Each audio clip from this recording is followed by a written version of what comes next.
സഹകരണ സംഘത്തിൽ തൊഴിൽ വാഗ്ദാനം ചെയ്ത് കോടികളുടെ തട്ടിപ്പ് നടത്തിയതായി പരാതി. പത്തനംതിട്ട തട്ടയിൽ അഗ്രികൾച്ചറൽ ഇംപ്രൂവ്മെന്റ് സഹകരണ സംഘത്തിൽ ജോലി വാഗ്ദാനം ചെയ്ത് പണം തട്ടിയെന്നാരോപിച്ചാണ് 11ഓളം പേർ രംഗത്ത് വന്നത്.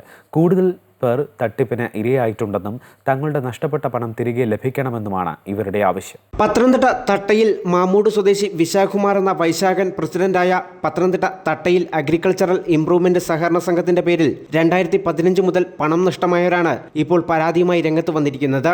പണം തട്ടിയെന്നാരോപിക്കുന്ന വൈശാഖൻ പന്തളം തെക്കേക്കര പഞ്ചായത്ത് മുൻ പ്രസിഡന്റും പത്തനംതിട്ട ജില്ലാ സഹകരണ ബാങ്ക് ജീവനക്കാരനുമാണ്.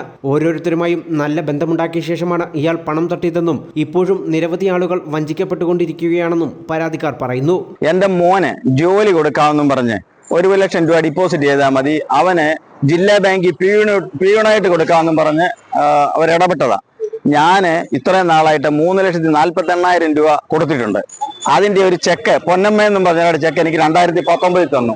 എന്നാലേ മോന് ജോലി കൊടുക്കുവോ പൈസ തരുകയോ യാതൊരു കാര്യങ്ങളും ചെയ്തിട്ടില്ല. ഇവരിൽ ഓരോരുത്തരിൽ നിന്നും ലക്ഷങ്ങളാണ് സഹകരണ സംഘത്തിൽ ജോലി വാഗ്ദാനം ചെയ്ത് വിശാഖകുമാറും ഭാര്യ ശ്രീകല, സഹകരണ സംഘത്തിലെ ജീവനക്കാരി ബീനാരാജ് എന്നിവർ തട്ടിയത് എന്ന് പരാതിക്കാർ പറയുന്നു. ഈ ശ്രീകലയും വൈശാഖനും ബീനാരാജുമാണ് ഇതിന്റെ മുഖ്യ കണ്ണി. ഇവർ മൂന്നും കൂടെ ഒന്നാണ് ഈ പൈസ തട്ടിപ്പെല്ലാം നടത്തുന്നത്. ഇനി ഒരു കാലത്ത് ഇത് സംഭവിക്കാതിരിക്കണം. കേരളം കണ്ടിട്ടില്ലാത്ത തട്ടിപ്പ് അവിടെ നടന്നുകൊണ്ടിരിക്കുന്നത്. പണം തിരികെ ചോദിച്ചാൽ ഇവർക്കെതിരെ പീഡനമടക്കമുള്ള പരാതികൾ നൽകുന്ന സമീപനമാണ് വൈശാഖിന്റെ ഭാഗത്തു നിന്നും ഉണ്ടാകുന്നതെന്നും പരാതിക്കാർ പറയുന്നു. എന്റെ വൈഫിന് ജോലി വാഗ്ദാനം ചെയ്തു. 5 ലക്ഷം രൂപയാണ് എൻ്റെ മേടിച്ചത്. അത് AR JR ഉദ്യോഗസ്ഥർക്ക് കൊടുക്കാൻ വേണ്ടിയാണ്.